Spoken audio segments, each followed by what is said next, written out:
Wa yataqarabuz zaman, waktu terasa pendek.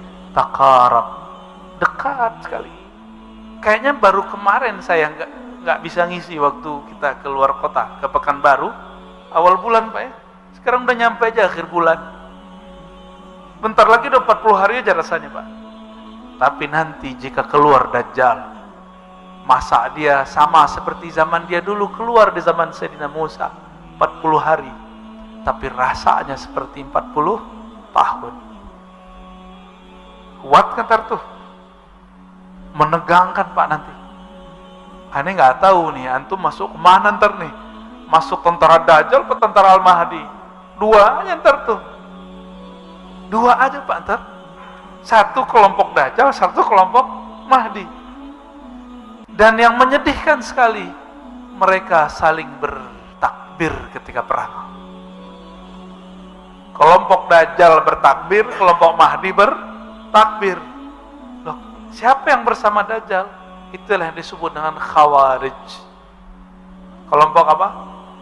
Khawarij. Menghalalkan darah umat pakai ayat-ayat. Ayat itu untuk orang kafir, dipakai untuk sesama muslim. Nah, dan ini mulainya dari hal yang kecil-kecil, bibitnya sudah muncul sekarang di Indonesia. Mulai mengharamkan maulid Nabi dan mengatakan maulid Nabi itu menyerupai Nasrani. Kalau menyerupai Nasrani kufur nggak? Ada nggak maulid serupa sama Nasrani? Itu kan suuzon aja Pak. Dan sudah mulai setiap tahun kita jelaskan, udah kita jawab, nggak paham-paham juga dia. Kadang nggak mau dengerin kita. Apalagi setiap musim Isra Mi'raj di peringatannya diharamkan, wajar, karena hadis-hadis Isra Mi'raj adalah hadis membatalkan akidah Allah bertempat di langit. Maka mereka nggak senang tuh ya. Baik. Taqarabaz zaman, yataqarabaz zaman. Waktu pendek, sebentar udah berubah. Kenapa waktu terasa cepat? Karena setiap waktu terisi dengan aktivitas penting atau tidak penting. Coba, adakah di antara antum kalau nggak ngaji lepas dari handphone? Kan nggak ada. Ada nggak? Nggak ada ya. Kecuali yang tugas, dia lagi tugas nih. Yang kerja di kantor, mulai buka handphone, buka laptop. Tahu tuh udah pagi aja, udah sore aja, bener? Ya. Tahu udah besok lagi, begitu terus. Ya taqarabuz zaman. Maka waktu itu dibagi dua, ada waktu yang antum sebut detik, menit, jam, hari, minggu, bulan. Oh Ustadz, gak boleh nyebut minggu. Ya salam, ya. Ini cuma persoalan bahasa, nggak usah repot. Minggu ini dari gereja, udahlah. Banyak hal-hal yang dari gereja, dari masjid, dari Buddhis, dari Hindu kita pakai secara bahasa. Yang penting tidak dipakai secara ritual. Antum menyebut neraka bahasa apa? Sanskerta orang Hindu pakai. Pahala bahasa siapa? Kalau pakai bahasa Arab kan lucu. Ajrin. Orang nyebut kurang ajrin lagi. Ya. Diterjemahkan ulama kita menjadi karma, pala. Hilang karmanya jadi pahala, sama dia. Jangan saklek, ilmu jangan pakai kitab Wikipedia atau Wikipedia. Ilmu itu pakai ilmu, kalau bab tauhid pakai tauhid, ya. Jadi boleh nggak nyebut ahad dengan minggu? Boleh, tapi kalau di kampung saya orang nyebutnya ahad, Pak. Akad malah, kampung saya nyebutnya akad. Hari apa? Hari apu gitu. Hari akad gitu. Atau kalau kampung Pak Mirwan, bener akad Pak atau ahad. Fase amat Pak. Alhamdulillah. Wa yazharul fitan, dan tanda berikutnya muncullah banyak fitan. Jamak dari fitnah artinya kekacauan. Wa yakthurul haraj wa huwal qatl, banyaklah pembunuhan.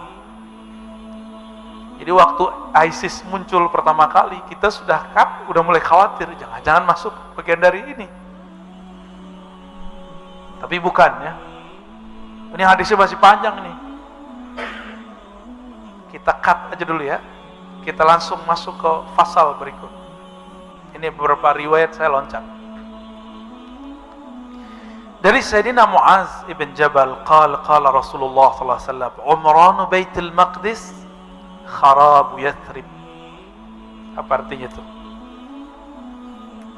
Kemakmuran Baitul Maqdis adalah kehancuran Yathrib. Yathrib itu nama kota Madinah. Madinah itu sebelum Nabi datangi disebut dengan Yathrib. Wa kharabu Yathrib khurujul malhamah. Jika Madinah sudah runtuh, sudah hancur, siap-siap terjadi malhamah kubra, perang dunia ketiga. Perang dunia kedua udah ya. Kalau antum tiap hari perang dunia ya, sama pasangan ya. Wa khurujul malhamah fathul Konstantiniyah.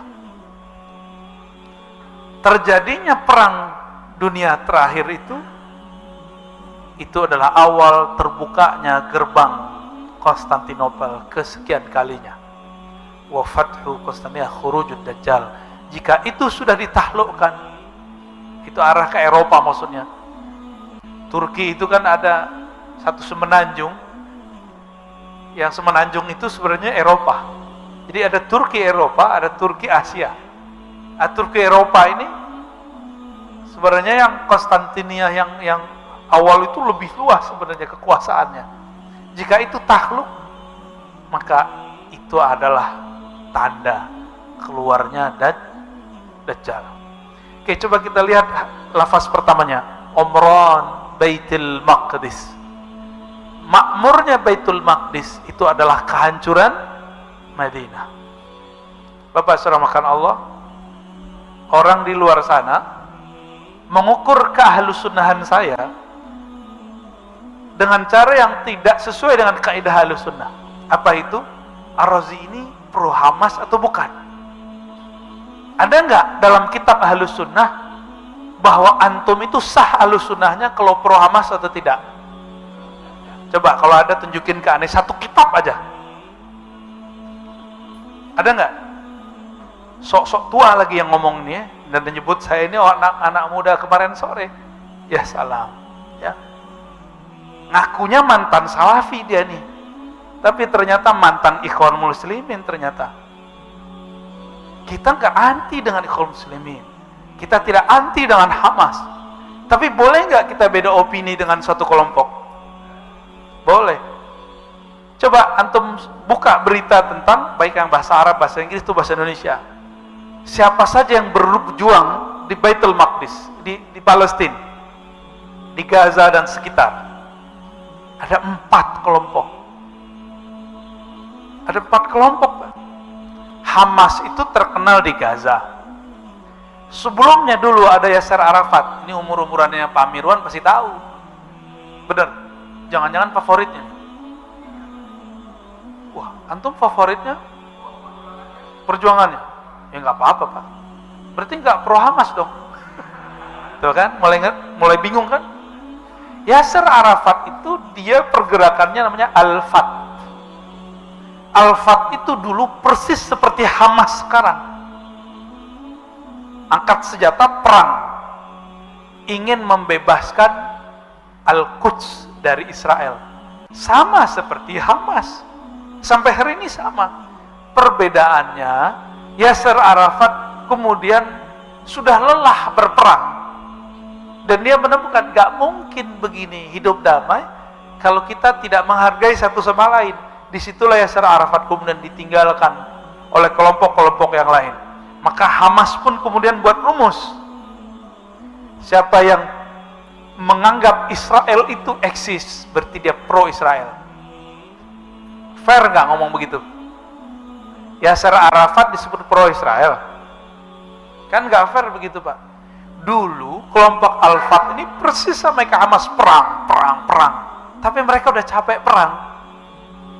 Maka jika ada pergolakan sekarang di sana, bisa jadi pergolakan sesama mereka. Ada 4 Pak. ada Tahrir Palestina, ada macam-macam. Termasuk yang sekarang yang dianggap sebagai presiden, itu kan nggak diakui oleh Hamas. Dan dia nggak punya kas negara, Pak. Yang sekarang jadi presiden Palestina itu kelompok yang lain lagi tuh. Jadi ada 4 kelompok di sana, ada yang nasionalis, ada yang agamis, ada yang nasionalis religius, ada yang haluannya Ikhwan Muslimin, itu Hamas. Al-Fat itu mirip-mirip kayak orang NU. Tapi mereka ini sama-sama ahlus sun, 4-4-nya ahlus sunnah, Pak, jangan macam-macam antum. Masing-masing mereka mazhabnya Syafi'i, akidahnya Asy'ariyah. Mereka kalau subuh itu kunut di sana. Tapi ada yang Al-Fat, ada yang Hamas. Disitulah rabi-rabi itu ngomong, seandainya orang-orang Palestina ini sholat subuhnya ramai seperti sholat Jumat, kita bisa kalah. Itu di sana maksudnya. Jadi pejuang-pejuang subuh, kita ramein masjid bukan karena kalam itu, tapi karena kalam Rasulullah Sallallahu Alaihi Wasallam. Disinilah saya mau meluruskan pejuang-pejuang subuh. Tolong antum meramaikan masjid bukan karena kalam si Rabi, tapi kita meramaikan subuh karena Nabi mengatakan, "Lau araftum, lau alimtum ma fil isya'i was subuh wal fajr." Kalau kamu tahu rahasia isya dan subuh, kamu akan mendatanginya. Walau habwan, walaupun merangkak. Itu yang kita pakai. Kita nggak pakai kalam rasi Rabi, nggak penting sama kita. Ya. Kebangkitan itu ditandai dengan di saat tubuh ini malas, antum bisa mengkondisikannya. Saat malas kita bisa tetap tidak malas. Bayangkan nanti di saat-saat muncul ketegangan luar biasa ini. Jadi dari dalam hati yang paling ujung kita sangat menginginkan Al-Quds itu merdeka. Benar gak? Terbebas dari Israel, benar. Namun antum mau ikut yang mana itu terserah. Mau ikut Al-Fat, mau ikut Hamas, itu opini politik aja. Kayak di negeri ini antum ada yang ke NU, Muhammadiyah, emang itu jadi standar? Kan nggak masalah. Pak Mirwan aja Muhammadiyah, amalannya udah jadi NU kan? Nggak ada masalah tuh. Ada kawan kita Muhammadiyah, gayanya udah gaya Salafi, nggak ada masalah bagi kita. Yang penting dia siap untuk berbeda. Masalahnya mereka nggak siap berbeda.